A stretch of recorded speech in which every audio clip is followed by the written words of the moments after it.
Chapter 11. Stealing from the Devil. I circled the group and stood over the briefcase. I'm unsure why I circled them. I could have traveled through the center if I had hidden my glove. All the creatures were preoccupied with their conversations, questions, and debates regardless. It was now or never. I took my gloved hand out of my clothing, grabbed the briefcase, and ran in the opposite direction into the woods instead of going back around. They would see it floating in the air unless I kept the briefcase behind me or in my clothing.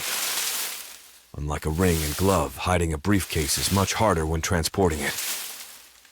Regardless, off I went into the underbrush. Before I left the glow of green light, I could hear the man yell at the creatures, and the cacophony of whoops, screams, and howls could be heard behind me.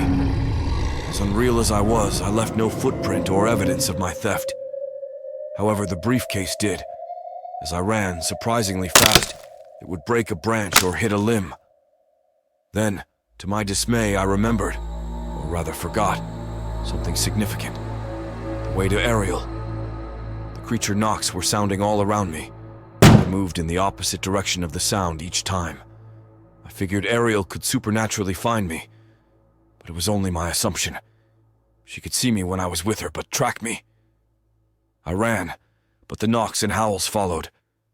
I did my best to keep the case from hitting any shrubbery by raising it above my head, only to have it hit a random tree branch.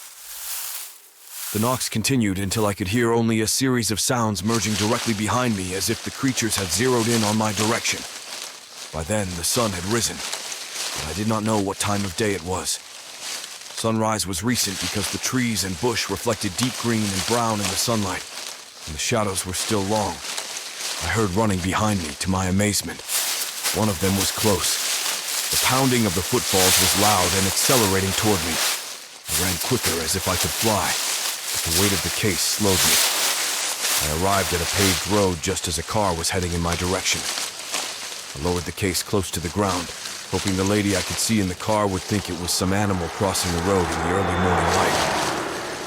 As I passed back into the undergrowth about 50 meters, I heard the car brake screech and saw it swerve to the right. I darted to the left, hoping to confuse my pursuer, and ran parallel with the road until I came to a campsite. Some children were playing around adults sitting in lawn chairs. I ran to the other side of the camp, hoping to get my bearings and hide, watching from behind a large tree. Seconds later, the children all stopped playing and stared at the forest. Oh my God! One of them pointed and yelled for their parents. And I saw it too. It was one of the creatures scanning the area, presumably looking for the briefcase. Soon the creature headed back the way it came, not seeing me. I covered the case with some leaves so I wouldn't have to hide it behind me as I sat to think. A crowd had gathered now at the campsite, and people were taking pictures of the ground where the creature stood. After waiting for what seemed like 20 minutes, I decided to move further from the campsite. I needed time to consider how to extricate myself from the consequences of my impulsive heist. After running all night, I was not at all tired or out of breath. It made sense after all. I was incorporeal. I existed as a special kind of being, no longer of this world, but not wholly embodied in the next. In the daylight of the forest, I could finally examine the briefcase. I dared not open it, but perused its surface features. It was all brown and had a handle with a leather grip. On the side was emblazed an oval circle that held a sword with a snake wrapped around it. The unknown word, Ananerbi, was on the top near the latch. Other than these markings, it was a bit wider than your average briefcase.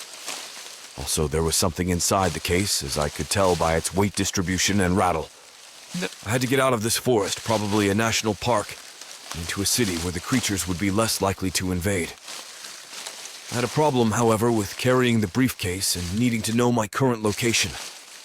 Perhaps I could hop a ride circumspectly in a camper or truck. I could not afford to let anyone see the briefcase, or worse, allow it to be seen floating by. The ubiquity of smartphones would alert whatever clandestine organizations I now knew to be out there, so I had to be very circumspect. The environment was quiet. No bird chirped or insect sounds were heard. I took a moment to pray in this liminal space. Father, I began as I usually did in the past. I need to know what I am to do, where I am to go. Is there a way to contact Ariel or another one of your servants? Will you come to get me? I wasn't scared that much, although I thought I should be. I imagined that if these demons snatched my hand with the glove, they could hold me. Sitting on the ground in this vast forest, I wondered how I could sit at all as an ethereal being. My interaction with creation was hit or miss without the glove, as with other spiritual beings. I watched a little beetle approach my left hand and crawl straight through, but stopped at my thigh, only to be turned around. If someone else were watching, it would look like a bug wandering aimlessly.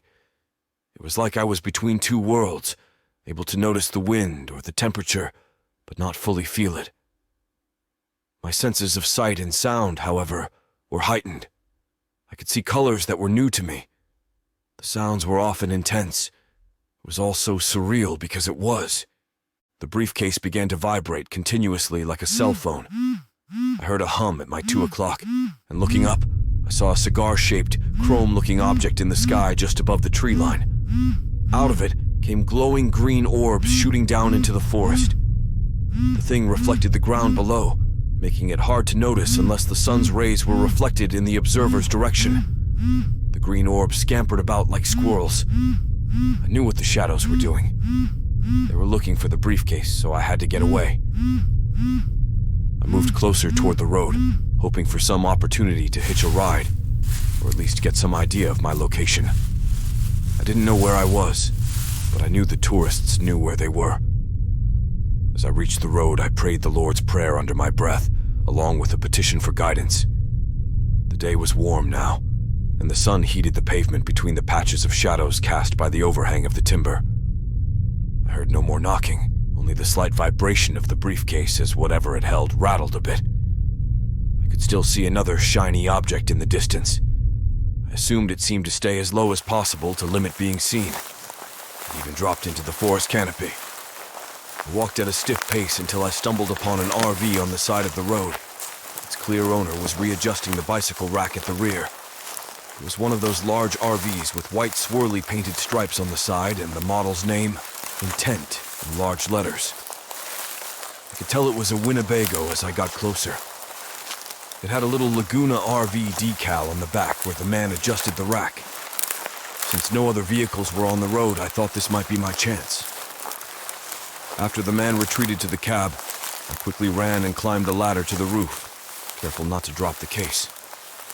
On the roof were some solar panels, so I was careful not to disturb anything as I positioned the case where no one would notice and hung on as the RV jerked forward. We traveled in a southern direction until we reached a highway and a stop sign. Tall pines continued to accentuate the landscape in all directions. Across the highway was another road with a small hut beside a dirt road, apparently marking the entrance to a tourist attraction. Then I saw one of those green mile marker signs. It said McLeod was 5 miles to the left, and Mount Shasta 8 miles to the right. I finally knew where I was. I was in California. As I held onto the roof of the RV, traveling down Highway 89 at 70 miles per hour, I remembered the words of Psalm 139. 5, 10. Thou hast beset me behind and before, and laid thine hand upon me. Such knowledge is too wonderful for me. It is high, I cannot attain unto it. Whither shall I go from thy spirit? Or whither shall I flee from thy presence? If I ascend into heaven, thou art there. If I make my bed in hell, behold, thou art there. If I take the wings of the morning and dwell in the uttermost parts of the sea, even there shall thy hand lead me, and thy right hand shall hold me. The scenery was sublime. I had forgotten God's incredible story, how his handiwork reveals his glory. Tree after tree flew by along with the omnipresent car or semi-truck. I noticed sitting there that I hadn't slept. It makes sense that I wouldn't need it by the time we arrived at the junction to Interstate 5. Could I even imagine sleeping? The RV soon took an exit and headed north toward Portland. I wasn't sure where we were going, but anywhere was better than those woods full of creatures and hunting green orbs. We exited Interstate 5 and went to a mobile home and RV park. The sign said, Chateau Shasta. There was a long line of RV spaces beside a small neighborhood of mobile homes. Across Across the street from the park was a large farmland field, which lowered some of my concerns about tiptoeing creatures. I heard a train in the distance, so I knew some tracks were nearby too. The driver, and presumably his wife, exited the vehicle after parking near the park office. I had a better look at them now. The man was older, heavy-set, with gray hair on his head and chin. He had a pair of spectacles that made him look like a bohemian Santa Claus. His wife was also a little overweight, but nimbler. She motioned to her husband, said something about hookups, and went inside. I looked around to ensure no one would see a briefcase fly off the roof before descending the ladder, careful not to unadjust the bicycles on the rack. I dashed to some bushes by one of the buildings to hide and consider my next move. I could tell people camp here long-term since some RVs had landscaping around them. Just then, I heard a familiar voice.